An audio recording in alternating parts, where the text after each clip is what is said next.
Back in my final year at Michigan State University, I was invited to take part in a research expedition to the Sjaunja wetlands in northern Sweden. It was part of an exchange through the Arctic Wellness Cooperative, funded by members of the Arctic Council and private actors in the area. Rog Dawson and I took a flight in early May. During the 55-minute layover at Arlanda, Stockholm, we met up with Helene Ångermark from the Royal Institute of Technology. When we arrived at Umeå Airport, we met up with the last member of our expedition, Camilla Östermo from Luleå University. From there it was just a long drive north. The Sjaunja wetlands are enormous. We're talking about 700,000 acres of mire and wetland just above the Arctic Circle. In optimal conditions and excluding factors such as sleep, food, terrain, and weather, it would take about 11 days to walk across. In my head, it conjured up images of the dead marshes from Lord of the Rings. But Helene assured me it was nothing quite as dramatic. Rog and I had no idea what to expect. We had gotten our equipment pre-purchased. The Swedes were in charge of everything practical on site, excluding our personal equipment. We were scheduled to spend 4 days in the actual mire, and 4 more days accounted for travel. And sure, we had wildlife and camping experience, but you can't prepare for something like the Arctic mires. May is a strange time in northern Sweden. While technically spring, it can still dip into sub-zero temperatures, Celsius. The weather can range from blazing heat in the afternoon to frost in the early morning. So while we had a variety of clothes, we still had to be flexible enough to change throughout the day. There's no one thing fits all up there. The further north we drove, the more things started to look the same. Long stretches of road through the wilderness that seemed to go nowhere. Nothing but moss, undergrowth, and sprinkles of spindly trees. I was chewing on my last Slim Jim when Helene brought up her laptop. So we have 8 designated sites where we need to do some sampling, she said. But Camilla and I have been talking, and we think we ought to get at least one further in. We have to go a bit off-road to get some reliable results. When did you talk about this? I asked. Gotta read the group chat, said Rog. I told you to get in on that. I'm in, I'm just not getting notifications. Then you're not in. I'm telling you, I'm in. Either way, said Helene. If we take a detour north after Site 3, we ought to get some reliable samples before we reach 4. It should work with your schedule. You're the locals. You got this, said Rog. I leave this to your judgment. We're not locals, said Camilla. I'm from Luleå. That's like a 4-hour drive. Stockholm is like a 12-hour drive from there. So we're going in blind? I asked. None of you have been there before. That's kind of the point, to get acquainted with it, said Camilla.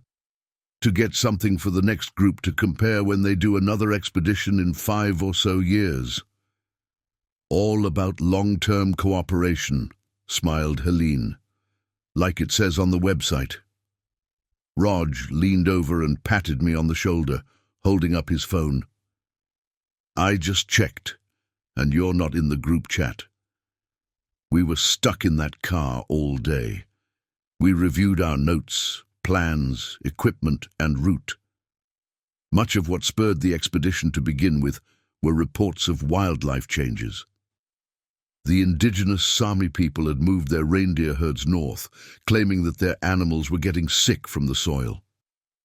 There had also been reports of reduced fish population and increased bird migration in the southwest. We were there to measure possible toxins and soil changes to, if possible, determine a cause. But first we needed samples, which was the meat of the expedition. There started to pop up little villages along the forest road. Well, maybe not villages, more like loose collections of houses within view of one another, red houses with white corners and metal roofing. How anyone could live that isolated was beyond me. Still, we had great phone coverage, though, somehow. We passed through a town with a name I won't even begin to pronounce or spell.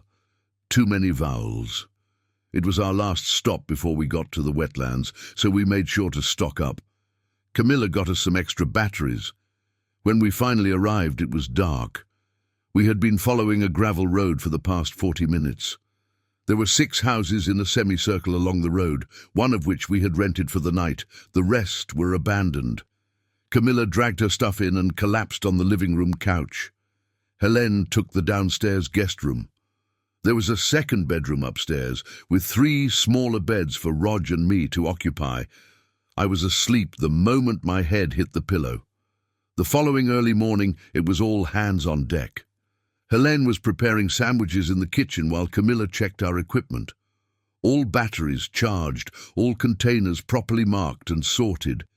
She was meticulous, and at 5:30 a.m. we were ready to go. I took a moment to soak up the atmosphere. The smells felt alien, yet familiar. The air was buzzing with insects, and I could hear nesting birds in every direction. Despite the 4 of us being the only people in the area for miles and miles, it felt very much alive. It was a vast forest without a canopy, with the waking sun gazing down on us from an endless sky. Helene took the lead, with Rog following suit. Then there was Camilla, and finally me. There were paths marked with orange flags, showing us the intended way. "Anyone know any good songs?" asked Helene. "You could teach us some," said Rog.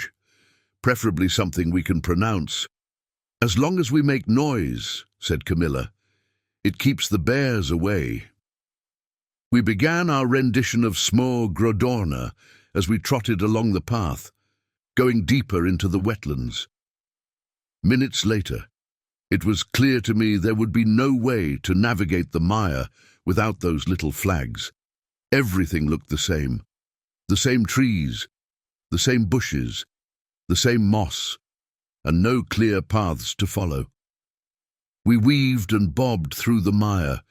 We all wore these tall rubber boots and pants, along with backpacks that only reached halfway across our backs. There would be spots where we would have to wade through water that could reach over our knees, so we had to keep as dry as possible. It was a pain to walk through, and I could feel a rash growing on my thigh within the first 15 minutes of walking. We reached our first site at 7 a.m. Camilla brought out the testing equipment. She and Rog took turns, calling out what kinds of samples they were getting, while Helene recorded it all on her laptop. I catalogued and stored everything. It took us about 30 minutes, all in all. As we packed up to move to the second site, Camilla pointed out something in the undergrowth. "Lots of animals here," she said. "Look." She pointed at the ground, but I saw nothing. I shrugged. "How do you say it?" "Hjortron. Cloudberry." "Right. There should be cloudberries here. See the petals." "What the hell is a cloudberry?" chuckled Rog. "Never heard of it." "Makes great jam," added Helene. "Maybe we'll see some further along," said Camilla, "where there are fewer animals." It took us another 4 hours to get to the second site. We spun around in circles for a while and had to get the satellite navigation system to find our way back. Standing out there with water up to my knees, looking for those orange flags. It was scary. Camilla seemed confident, though. "At worst, we'll just go straight southwest," she said. "As long as we can see the sun, we can navigate." True enough. When we got to the second site, there was a stretch of dry ground where we could rest. We stopped for lunch. Helene set up a portable stove to make us some coffee, while Camilla and Rog got the samples. Soil, water, vegetation, all kinds. "Still nothing," said Camilla, poking around the moss with her feet. "No Hjortron." "Cloudberries," Rog added. "Right, cloudberries. All gone." "Is that strange?" I asked. "Sort of," Reindeer usually don't go this far out. We finished up and moved to Site 3. We were finished just after dinner time. We had a few more hours until sunset, so we decided to move north. Camilla and Helene had mapped out a place where we could get more reliable samples. And it would just be a few hours off the trail. There would be plenty of dry land to set up camp as well, so it didn't mess with our schedule too much. When we stepped off the trail and left the orange flags behind, I got this itch along my spine, like I was stepping into something out of my control. Those little flags were the only trace of civilization left. Without them, we were in the deep wilds. And still, no cloudberries. We set up camp around 8 p.m. The sun was getting low, but we had plenty of flashlights with us. We changed our clothes, set up our tents, and crawled into our sleeping bags. Camilla read an article on erosion, and Helene uploaded her best images to Instagram. Even now, we still had great cell coverage. Rog was taking notes and double-checking our batteries. I twisted and turned back and forth for hours, but I just couldn't get any shut-eye. My eyes kept popping back up. Long after the others were asleep, I was still up. It was useless to keep trying, so I decided to walk it off. I stepped out of the tent and wandered around for a while. The horizon was blood red, and the sparse trees cast long, gangly shadows across the camp. A thought hit me. We'd forgotten to set up the mosquito lights. This place ought to be flooded with mosquitoes, but there was nothing. It was all quiet. Not a bird, not an insect, nothing. Just creaking branches carefully swaying in the wind. Compared to what we'd felt when we first stepped into the mire, this was dead. It was almost midnight when I saw something in the distance. There was this long stretch of ankle-deep moss water next to our campsite. I'd looked out across it for at least 10 minutes before I realized that one of the trees wasn't a tree. It was a reindeer. The thing had been standing perfectly still, not even moving its head. I'd mistaken its antlers for branches. I sat there looking at it for at least half an hour, and in all that time, it didn't move a muscle. Not a twitch of the neck. Nothing. Never seen anything like it. Eventually I got back in my tent. I barely got any sleep. The reindeer was gone by morning. I told Camilla about it, and she insisted that they were skittish creatures. They'd stay away from us. Maybe it was just curious. We got the extra samples early in the morning and started to move east towards our main route. By then, we all had soggy feet and a sour mood. Camilla and Rog had a long and intense discussion about preservation efforts and European Union regulations, while Helene kept stopping to take pictures for her Instagram. At around 9 a.m., we all heard something in the distance. The discussion died down as we all tilted our heads and listened. At first, I thought it was a wounded animal. There was this rising and falling squeal, like a big bird call. It took us a few seconds to realize that it was a person. A monotone scream, over and over. The exact same pitch and tone. This desperate, heart-wrenching death scream. "Yelp," said Helene. "Someone's calling for help." We circled back and tried to locate the sound, but it just seemed to get fainter and fainter, as if whoever called for us moved further away. We tried yelling back, but they didn't seem to get any closer. After about half an hour, we couldn't hear them anymore. Rog was visibly shaken, his cheeks flushed and eyes watery. We were all a bit uneasy about it. Camilla tried to make sense of it, saying it might have been an animal, but we couldn't figure out which one. Still, it had to be an animal. Had to be. As we made our way to Site 4, we shared our thoughts. There were a lot of things out there that didn't add up. No birds, no insects, no animal droppings or markings. It felt off. We found our way back to the main route with the orange flags. Following them, we spotted something that would come to haunt us forever. On the path ahead was this large, overarching tree, much larger than others in the area. and from the tree hung no less than 4 reindeer carcasses. They were seemingly placed there, the antlers tangled into the branches. Dry and tattered flesh dangled like sick fruit, hooves gently tapping against one another in the mild breeze like a nightmare wind chime. Helene put away her phone and Camilla stared, slack-jawed. Rog looked at me for reassurance, but I had none to give. Camilla tried to say something, but lost the words along the way. Composing herself, she gave it another try. Sometimes the bears, they hide their prey. This isn't hiding, said Rog. This is full display. I don't know what to tell you. We looked around, spotting strange markings on the bark. Mostly hoof marks, but also something else. We were all shaken after seeing it. It haunted me. I could almost imagine hearing the dead hooves if I stopped to listen. Helene had gotten her phone back out and didn't look up from it. We got to site 4 at 1 p. Same procedure as always. Camilla and Rog got the samples. Helene took notes. I catalogued and stored it. We had a late lunch, but couldn't find anywhere to set up the kitchen to make coffee. We were going into the deeper mire, and dry land was getting sparse. Following the orange flags, we had to stop several times to navigate. We were coming up on what should be a large lake, but there was nothing there. A slope into more moss, with no trees. If anything, it looked like the water had been drained.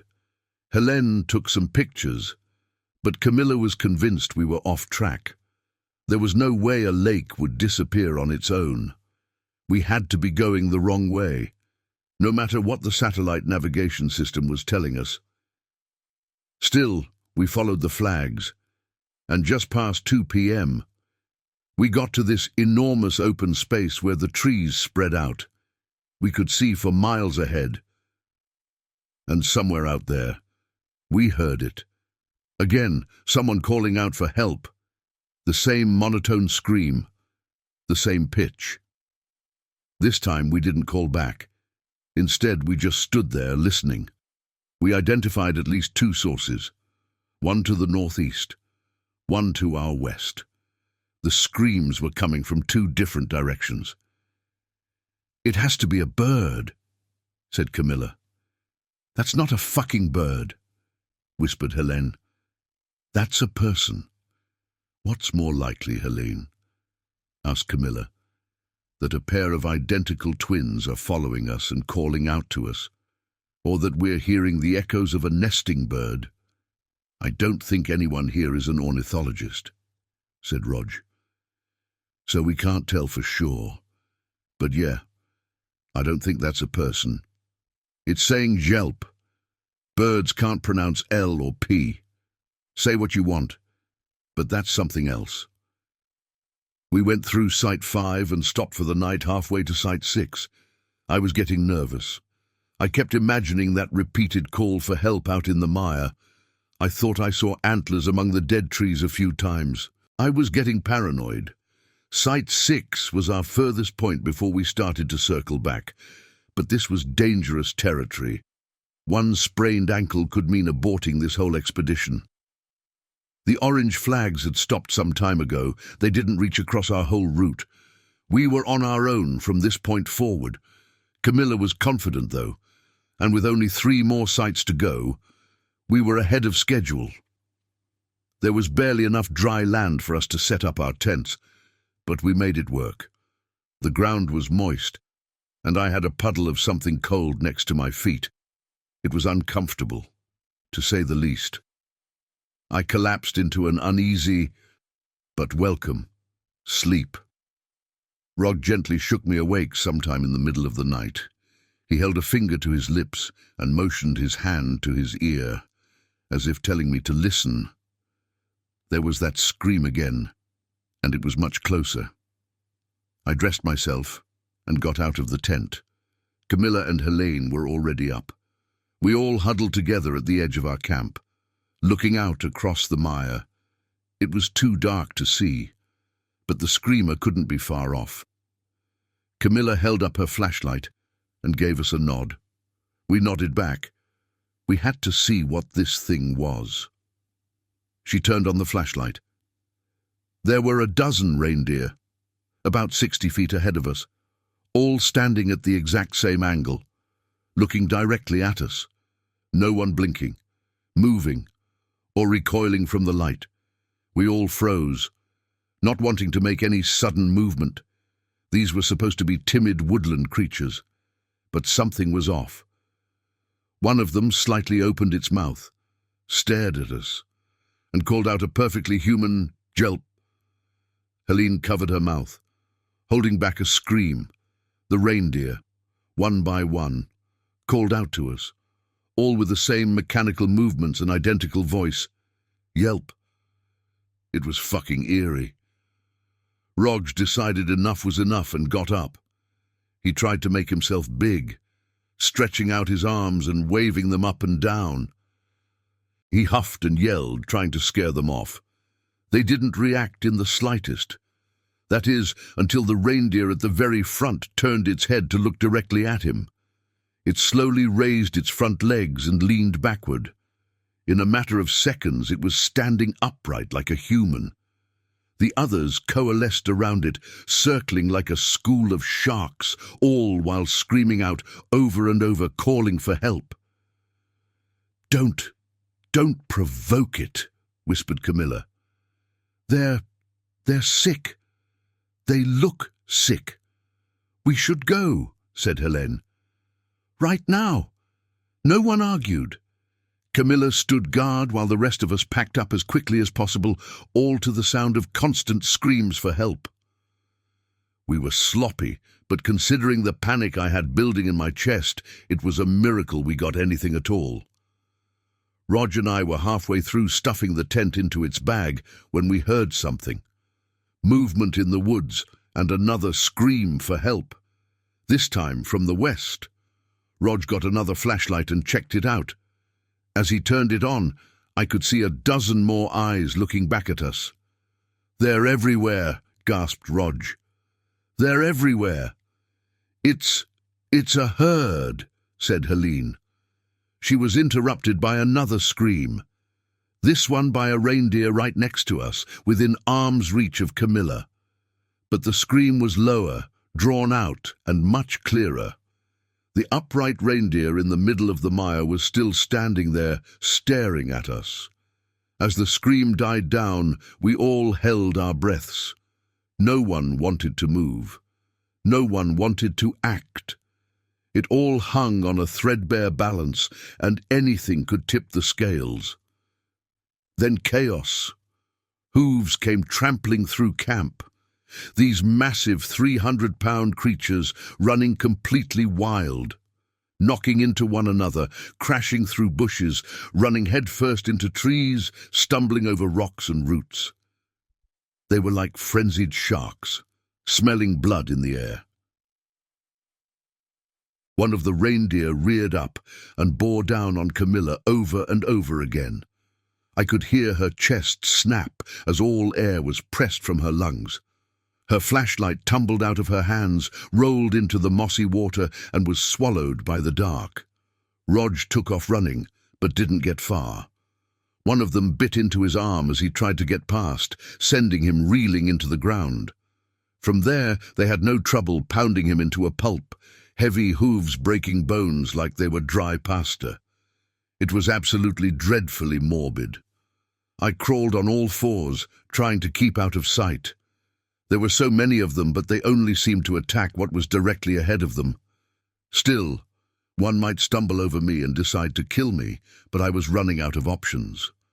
I kept to the ground and moved slowly, my hands sinking into the inch-deep moss, the ice-cold water floating to the surface.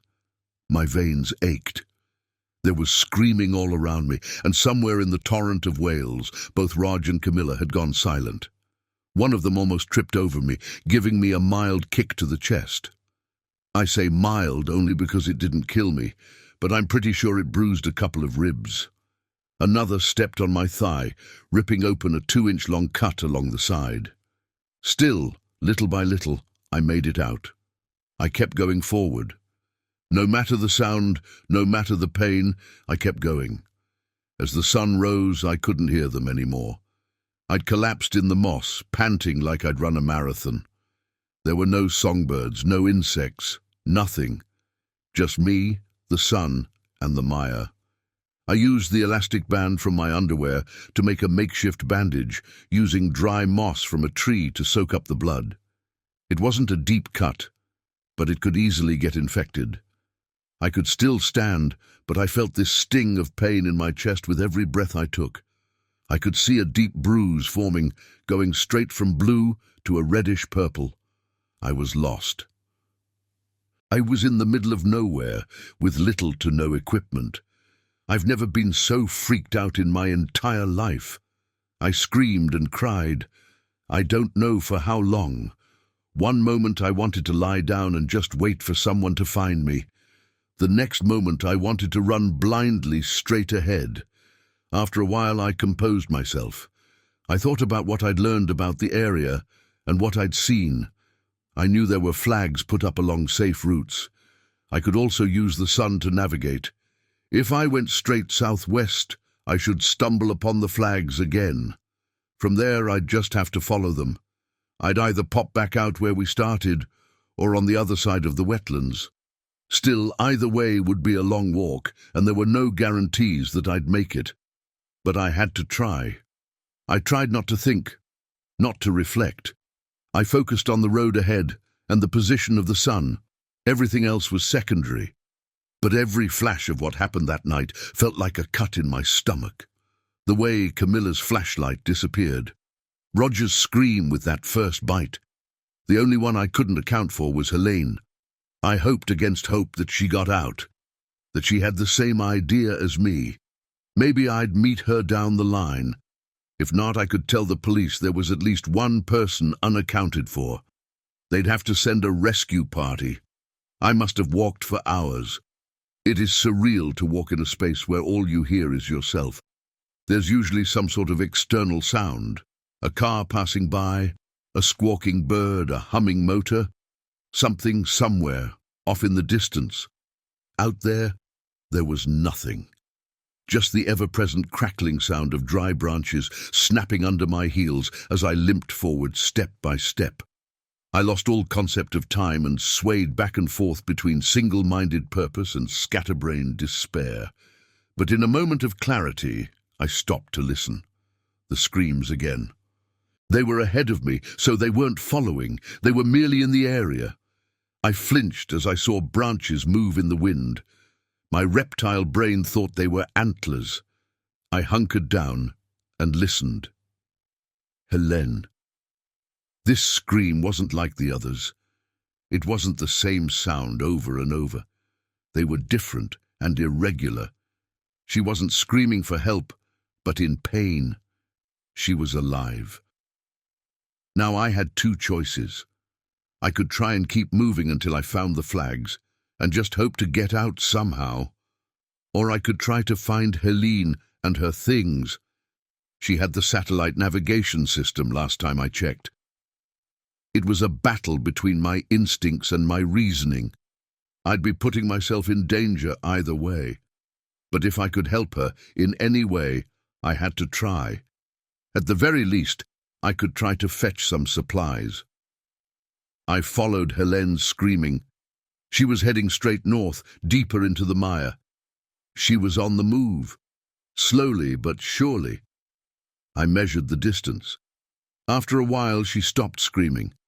I figured she'd passed out.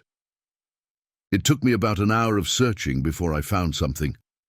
There was a young tree that had been stripped of leaves and covered in blood, like someone had grabbed the bottom of it and dragged their hand along it. There were clear red stains across the leaves. There was no trail to follow, but I could hear something moving to the north. Maybe more reindeer. Maybe Helene. The ground started to get muddy. There were algae and reeds drying in the sun. I could hear screaming in the distance. Not like Helene, not like a person. Just those creatures pretending to be people. But there were more of them now. So many more. I could hear dozens of them screaming back and forth, screaming for help. I pushed on. I had to see, to know. There was something up ahead, and I needed answers. There was a small hill, and after that, a sudden drop. I crouched at the edge, looking down. There was this dried-out lake with a deep crack in the ground going down the middle, revealing parts of a dark underground cave through the mud and debris. I could smell the moss drying in the sun. It must have been midday by then, and the sun was casting harsh shadows across the mire. There were hundreds of reindeer. Hundreds. Some standing up, others shuffling along on all fours, all moving in a circle around the crack in the ground, where something massive moved. Some of the reindeer were dragging things along, pieces of flesh, dead birds and fish. I could have sworn one of them was dragging parts of Camilla's tent. They were neatly lined up and took turns dumping whatever prize they had into the crevice. Those who had nothing to contribute stayed on the sidelines, eating. Everything looked so different in this light. I could have sworn most of the moss and flowers they ate looked strangely blue. And there, among the debris, was Helene. Her unconscious body was being unceremoniously dragged through the mud and dumped in front of the crevice. I could see her head moving, struggling to regain consciousness. I could see her mouth moving, but there was no way to hear her over the wailing screams of the creatures. But for a short moment, I could have sworn she saw me. Just a moment of recognition. Then, without a sound, something emerged from the crevice. A long, bone-white hand, large enough to wrap its fingers across her chest, carefully dragging her into the dark. For a moment, the reindeer got quiet.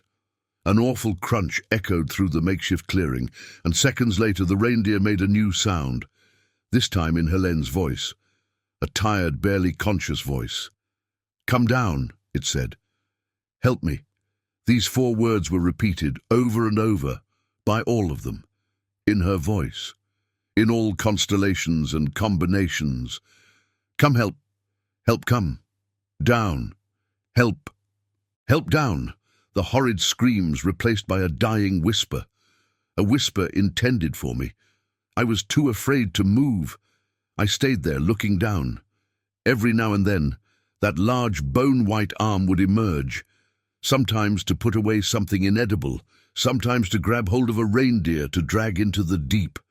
At one point, a white finger touched the forehead of a reindeer, making it stand up on its hind legs like a humanoid.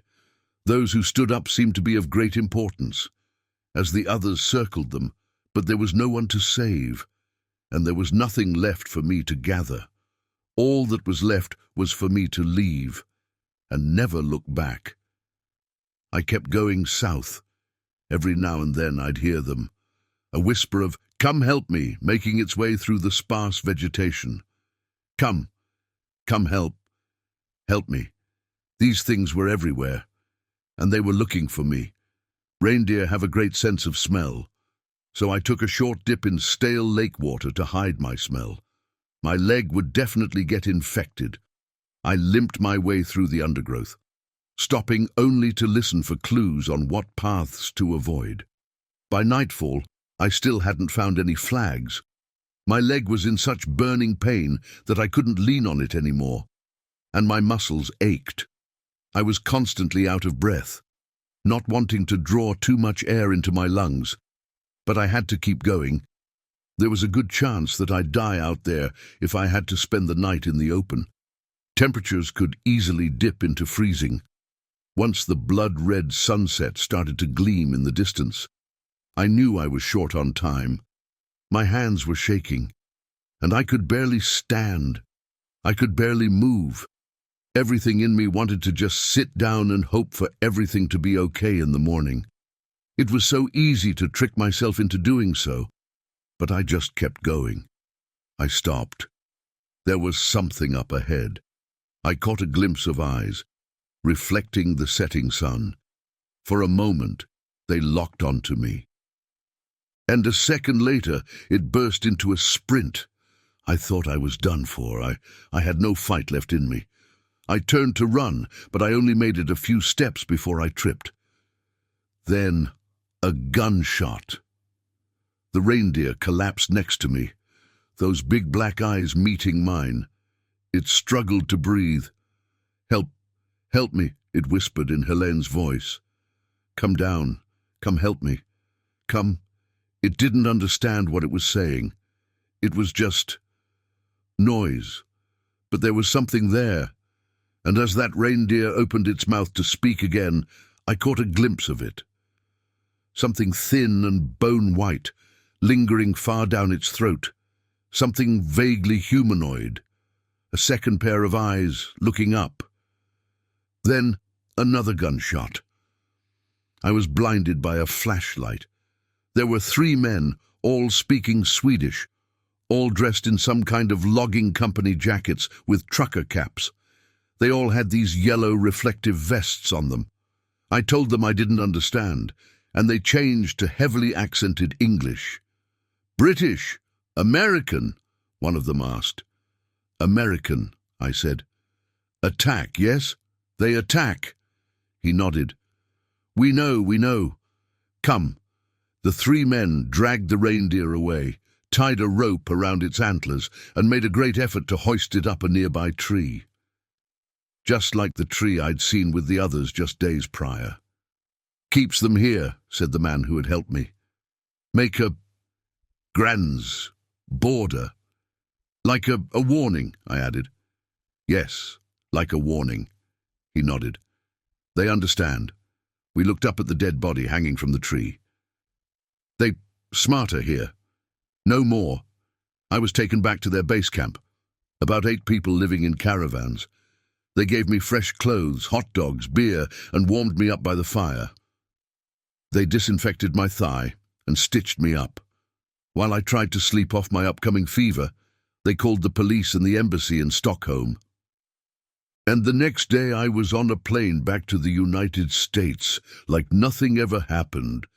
The aftermath has been pretty much nothing.